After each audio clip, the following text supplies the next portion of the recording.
Hello, everyone. We are with D1011, Dorothy Parker Read Here, and I am with Cecilē Williams. I am so excited. You've been on Claire for a very long time, right? And I you're, have 30 yeah, years, 30 years. 31 years, yes. You're literally one of the first people that I met.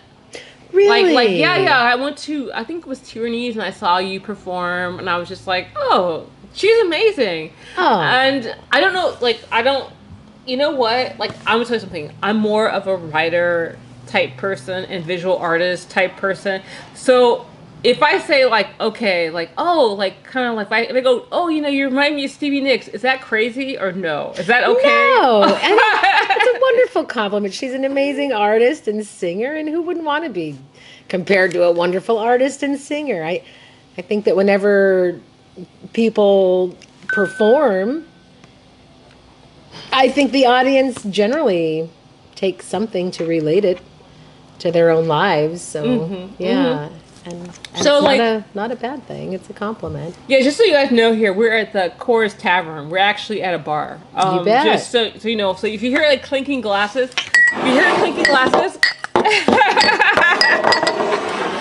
that's other people, not us. Anyway, how literally did you're from Montana, I am, which born is and raised.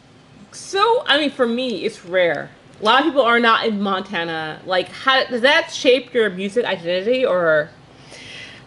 Yes. Well, my musical upbringing was limited in that I am born of hippies. I was raised on a Native American reservation. We did not have television until I was at least 8, and a handful of records, which included Fleetwood Mac, AC/DC. Who else did we have? Oh gosh, Sha Na Na. The E.T. soundtrack. I'm telling you, it's still good. Um, oh, but so limited, and then of course the radio, which was KQ 92, hits of the 80s, 90s, and today. Yeah, no, you know what? It's very interesting because we're in a situation we're from the same generation, and kind of our parents. Well, my parents were also hippies. But the part of my parents being hippies that reminded that stuck with me was my mom trying to give me carob chip cookies, which I believe I've heard of your abhorrence of the carob chip cookie. Oh my god. Anyway, it's horrible, horrible. Anyway, but what brought you to Montclair? What brought you to the East Coast? I did not have grades, interest, or money in college, and something that my sister's peers had done prior to my graduating was being a nanny. And I had always cared for children since I was 12, and my mom was a babysitter, and so it seemed a natural way to get the hell out of there. I really wanted to just get out and explore. You want to get out of Montana? You I don't know. like it? I know, right? No. I know, I'm not even- absolutely. it just seems you know what? It's so weird because now people are like, "Oh, Montana is this cool Western place that nobody's in." So people are very looking at it as a cool thing. But in the 80s, it wasn't cool, I guess. Oh, no, it's just that the grass is always greener. It's just that when you're 18 and you've been cow tipping so many. No, I'm kidding. I've never cow tipped, for the record. A change of scenery is good, and I used to watch Dick Clark's New Year's Eve special and be like, oh, I want to go there. Look at all that action. Yeah. Where there wasn't that in Montana, but looking back, I go, oh my gosh, Montana is the best. No, I think it's so weird. I mean, it is the best. You can get away. You can have I love solitude. I love these being from Los Angeles, I have to be very careful to not. I'm not not in a patronizing manner, but my husband's from Wisconsin, and I was like, oh my gosh, this place is so neat. You guys are so cool. It's and so many of people from California, and there's so many bands in California, like in Los Angeles. I'm actually from Hollywood, California, which is actually insane because no one's from actual Los Angeles. Right. If we didn't have you folks, we wouldn't have people who knew how to play instruments or sing, actually, because we just want to like be pretty. And I think that's something that's kind of something that, not that there's anything wrong with being pretty, but it's just really interesting to have like an actual skill set. Are you pretty? Yeah. I'm from Los Angeles. I'm sorry. I'm not like I don't want to like people may like I'm shallow. What? Don't get angry with me. But I'm just simply saying so I can do that bad without people being upset about it. Like I don't think. Anyway, so what are some artists or songwriters that like it shaped you? Like what are singers or songwriters that shaped who you are right now as an artist? So growing up, my sister, again, was 2 years old. My sister's been a big influence. And my mom was always a singer as well. My mom still wakes up and sings a tune to anything. Big influence on both my sister and myself. My sister became a born-again Christian her junior year or sophomore year of high school. Oh, yeah, there we go. Bloomfield!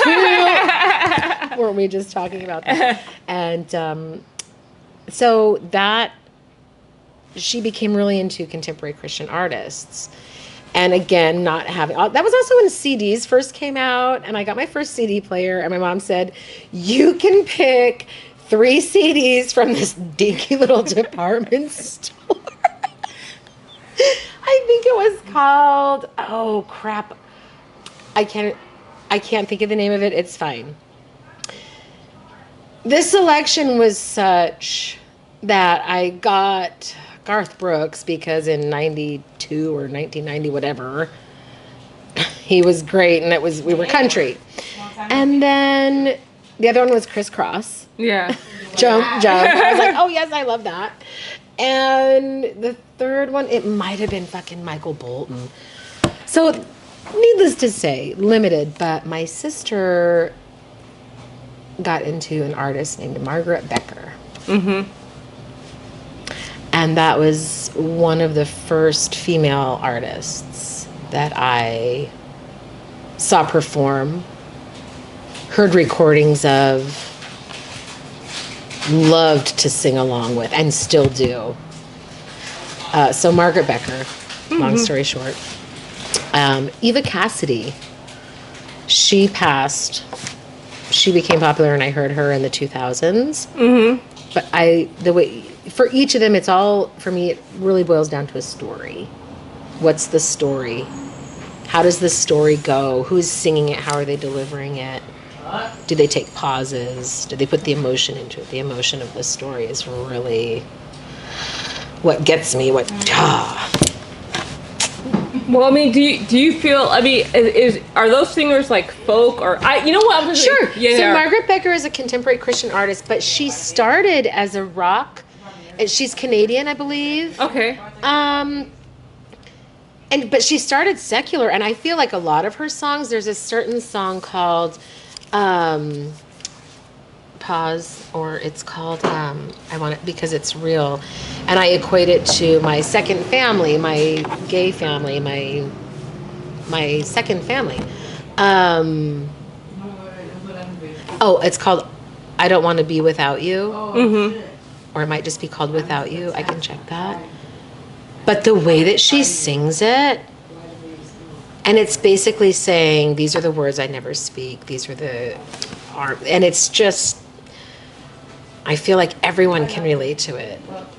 I like anything that tells a story that the audience feels. Mm-hmm. No, I mean, this is something that's like, I think for me as a person that is not a musician, it's so weird. I don't like music. I know that's horrible to say that, but all the glasses in the place just dropped. The record just went on the needle. I literally ban music from my literary events. Like, you're literally the first person that I'm allowed to do music. Is that right? I literally, yes. I'll go into that later, but not right now. But I'm saying that you kind of moved me to the point where I was kind of like, yeah, I'll have music. No, I don't traditionally have music at my events.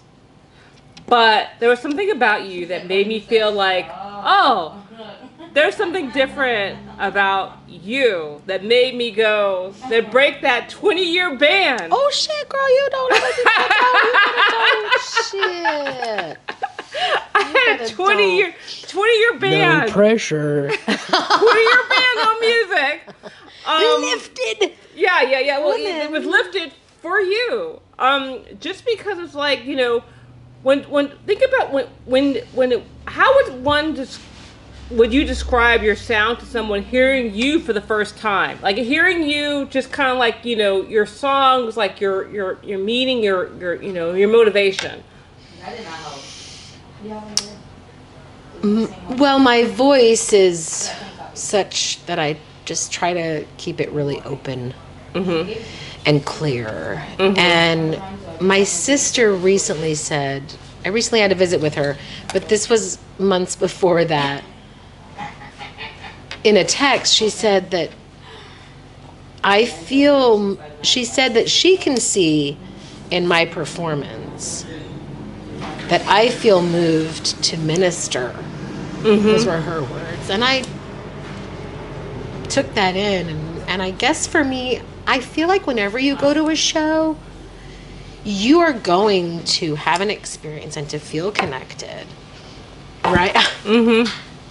And to feel connected. And so to have my sister say that was really very sweet. Because it is, you don't, and actually I just spoke to someone at School of Rock, can be a side note, but who I was expressing this to, and he's like, oh, we need to teach that class about stage presence, and because you can go anywhere and watch a musician do this, or watch them read a clipboard, or thank you, and look down, but what we all go for is that connection, and that rawness, and that vulnerability that people, regardless of how terrifying it still might be for some, sometimes including myself, you get up there and you do it anyway. And it's an offering. And how it's received depends upon a lot of how you offer it. And I like when you're writing a song, I mean, I know this is something kind of like a new thing for you. Yes. But like, what, you know, like is it the lyrics that come first, the melody, the feeling? What comes first? Well, in this particular single, it was definitely the phrasing. Yeah. It wouldn't leave my mind. Can I say the title now? Yeah, go ahead. Perpetually stoned. It wouldn't leave my mind, and I created a verse, and it was a very straight, simple, forward blues, which I really do love. I suppose my voice would be very bluesy. Back to that last question. I suppose it's definitely bluesy. But it can do whatever.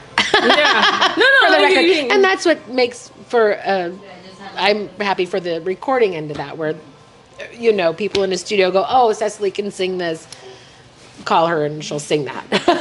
But at my core, I think it's definitely bluesy. Yeah, you do seem very bluesy. I mean, I think it's not like I like, you know, and it's not, and I want to tell it, you know, I want to be very like clear, like it's not contrivedly. You know, some people are like, I want to be bluesy, like I'm trying to sing bluesy, but you think like it's naturally kind of like your voice, like you were like singing a cappella for us at our brunch, and I was like, oh, but I already knew you had a good voice. But it was kind of like this, you know, it had feeling and like depth, you know, like it's like, you know, the thing is that that's something, even if you're not a music person, you could still feel it within you.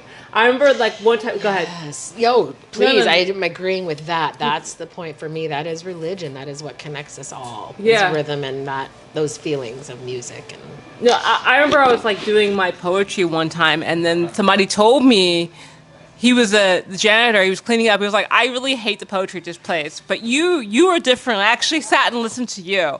And that is kind of like how I feel for you in regards to your writing. Not writing, your song, your song. I like when I hear you, and that's why I think I continued to be friends with you, because I have to be honest. If I don't like someone's art, I won't be their friend. I don't care. If you're artless, like I won't be your friend. I'm like I know that's my thing. Everybody has their thing. That's my thing. So I was just really like, oh okay, you're very artful, and I'm like, okay, I'm gonna continue. Even though music is not like one of my favorite genres, but you're one of my favorite people in regards to that. So like, I don't know what my whole point is with that, but what is your, maybe you talked about this, your motivation?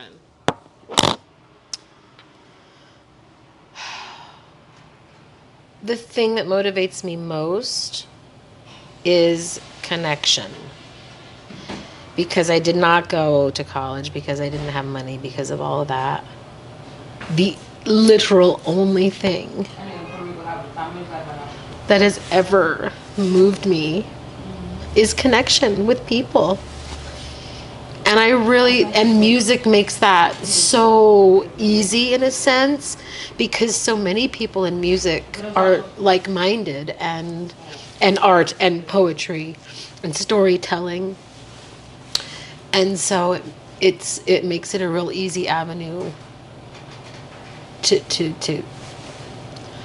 get that, because it is motivation. It is the one thing that keeps me going. I know with art that's the whole thing. I mean, like to me, art is the only thing. Like writing, like art, it's only like essentially. Well, in this really hard, challenging time, That too. Well, that too, and that also triggered the song "Perpetually Stoned" because who wants to be anything other? Oh my gosh, it's just so hard these days, but. That's the other thing. When it does get hard, it's the thing to lean on. And I feel like so many people do. I feel like all religions are based on music and man and power and greed and war. But music is also a huge part of the thing that binds us all throughout time. Mm-hmm. Rhythm is life. And like, what do you like? Other than that song? I mean, here's the thing. You do things all the time. You do things. You sing. Your performance. I'm not using the right terms, but you're a session type person. Yeah. Again, like I tell people, I apologize. I'm not using the right terms. But are you working on like a full suite of songs, or is it just like what especially too during this time? Are you working on a full suite of songs, or just this one song, and now you're kind of working on? What are you working on? That's a great question. Thank you. I do have a show that was supposed to come for my 50th birthday, but that's already passed. So that's fine. But it would be called, and it kind of pertains to this thing, which the song happened after the idea for the show, which is called Cecilē in the Green Room. And so it would be a cabaret sort of show with different genres, an original here or there. I do have a parody one of my gigs is with 50 Shades of Gay. That's another thing I'm working on. A parody called I'm Not Cecile. It's an 80s show, so it's to the tune of Our Lips Are Sealed.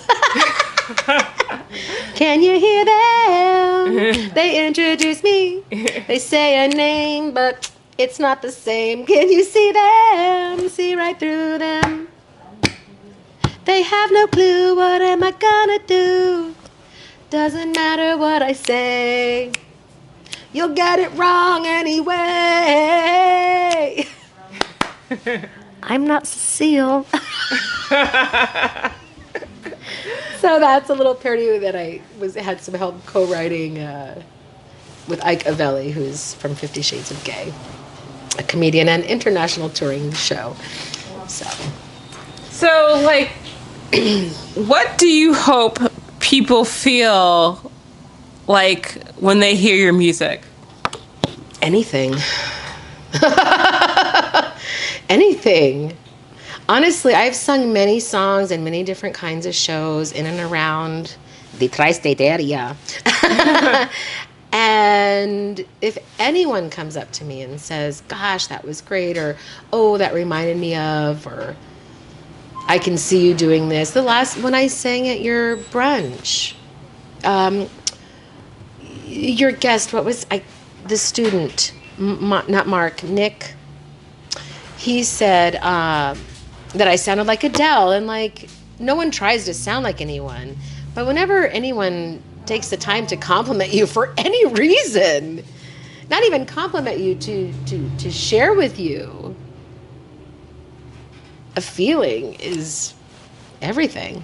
It's really the reason. It's the reason we don't get paid. It's because we just love to connect. Yeah. So where can we find you? My next book gig, is May 17th here at Corey's Tavern. Thank you very much.